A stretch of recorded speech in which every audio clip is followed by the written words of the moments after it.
éviter l'échec scolaire ou encore des réorientations génératrices de perte de temps, vous devez vous poser la question suivante, qui est d'ailleurs très fondamentale. Êtes-vous pressé ou non, cher adolescent, d'entrer dans la vie active? Êtes-vous pressé ou non, cher adolescent ou pas, d'entrer dans la vie active? La réponse à cette question va vous permettre bien évidemment de faire le choix entre les études longues ou alors les études courtes. Les études longues, n'est-ce pas, vous permettent tout simplement d'avoir disons, un cursus bien fourni et vous donnera peut-être accès à certains postes, voilà, tels que devenir un cadre et bien d'autres. Et les études courtes a aussi pour avantage que, voilà, elle vous prépare à une formation de vous former sur un métier, voilà, et vous êtes éligible, n'est-ce pas, pour le marché de l'emploi. Alors, nous sommes toujours là sur notre série, n'est-ce pas, de sessions de formation sur les informations et sur les filières et leurs débouchés. On a débuté là avec les ouvertures après le baccalauréat. On a fait partie 1 et ça, c'est la partie 2. Bienvenue à tous et merci de rester abonnés sur la page Adoscare qui a pour objectif, n'est-ce pas, à titre de rappel, de vous aider, vous les parents, et d'aider les adolescents à pouvoir être épanouis dans leur milieu scolaire et améliorer bien évidemment leurs relations également avec leurs parents. Donc, partagez cette vidéo. N'hésitez pas à taguer vos amis, n'est-ce pas, vos parents, tous ceux qui sont autour de vous, n'est-ce pas, pour qu'ils bénéficient aussi de ces informations qui sont d'ailleurs très utiles pour l'orientation de vos enfants et bien évidemment l'orientation aussi des parents, ok? Donc là, nous allons passer rapidement à n'est-ce pas, les filières courtes professionnelles qui sont dans le système francophone. Donc, prenez des notes, n'hésitez pas. J'ai toujours mon bic avec moi pour noter. Donc, n'hésitez pas à prendre des notes. Voilà. C'est un enseignement gratuit. C'est important que vos enfants sachent où ils vont avant d'entrer dans le niveau supérieur. Ça évite la perdition. Ça évite vraiment les égarements inutiles et on gagne en temps. D'accord? Donc, dans le système francophone, il existe 3 filières courtes professionnelles. Il y en a 3, d'accord? Donc, on a les IUT, donc Institut Universitaire de Technologie.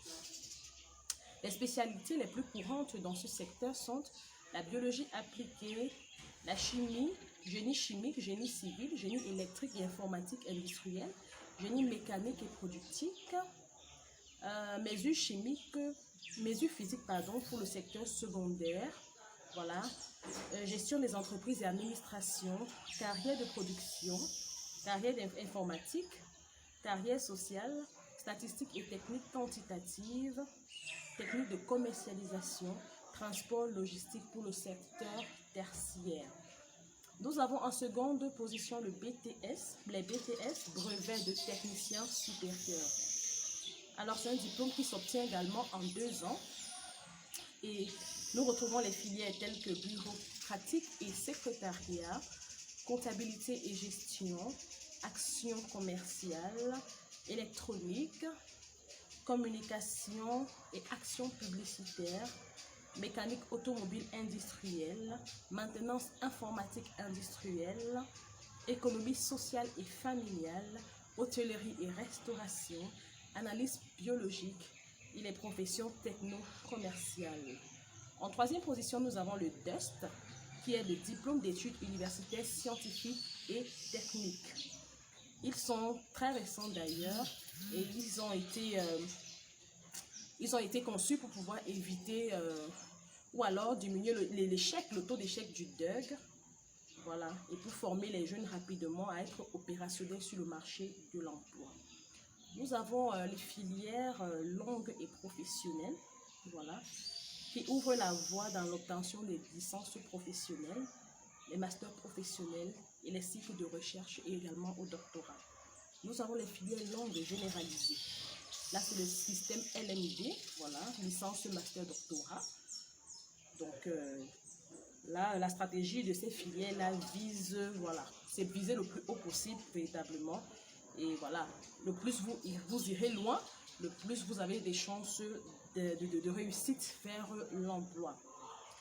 Nous avons les grandes écoles spécialisées, voilà, qui sont aussi un moyen de formation, voilà, et les meilleurs candidats sont retenus.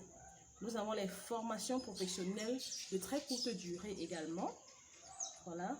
Là, le jeune bachelier qui décide d'arrêter ses études après le baccalauréat, voilà, doit maîtriser justement un métier avant ou alors s'il veut travailler. D'accord? Dans ce cas, il peut donc faire une formation complémentaire dans une institution de formation. Voilà.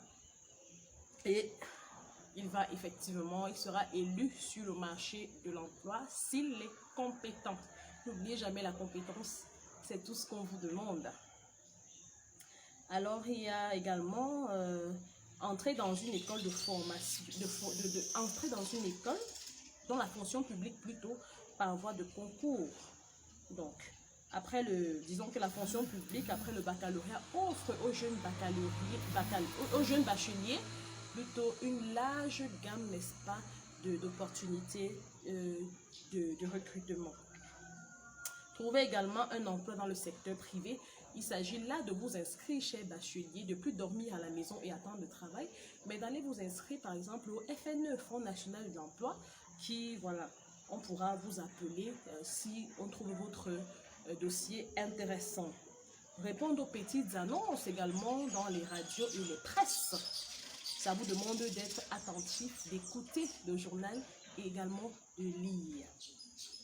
Envoie également des candidatures spontanées dans les entreprises. Très bien. Donc, cette démarche nécessite, voilà, une certaine rigueur et une certaine diligence. Donc, ça vous demande également de pouvoir maîtriser la rédaction d'un bon CV, la rédaction d'une lettre de motivation et bien d'autres. Et enfin, il s'agit de créer également sa propre entreprise. Voilà, ça c'est une démarche encore un peu plus rigoureuse dans la mesure où vous devez maîtriser certaines fonctionnalités dans ce monde-là. Vous faire aider par les experts serait aussi une option pour vous. Voilà, donc n'hésitez pas. Les opportunités, il y en a après le bac. Si vous réfléchissez encore, savoir comment faire, où aller, allez juste sur Internet et pour chercher plus d'informations par rapport à tout ce que je viens de vous donner. Si vous voulez des informations aussi encore un peu plus détaillées, voilà, contactez-moi, écrivez à adoscare@yahoo-gmail.com, adoscare@gmail.com, et nous serons ravis, n'est-ce pas, de vous répondre et de vous apporter notre soutien à ce niveau. Il y a tellement à dire vraiment sur les opportunités après le baccalauréat au niveau supérieur, mais j'ai dû se faire un tri parce qu'il y a tellement à dire. Mais si vous êtes intéressé par des spécialités ou des spécificités, alors contactez-moi sur cette adresse-là, ou alors écrivez en commentaire, voilà, vos préoccupations, et nous serons ravis de vous apporter notre aide. Les jeunes d'aujourd'hui ont besoin d'être créatifs et non d'aller continuer à être des employés. Avec votre baccalauréat, vous avez un bagage intellectuel qui vous permet de vous asseoir et de créer, n'est-ce pas, un emploi, de créer du travail pour que d'autres personnes aussi travaillent pour vous. Ça, c'est très intéressant, c'est la partie que j'aime beaucoup. En tout cas, merci d'avoir écouté, merci de partager et de rester fidèle à Adoscare. À très bientôt.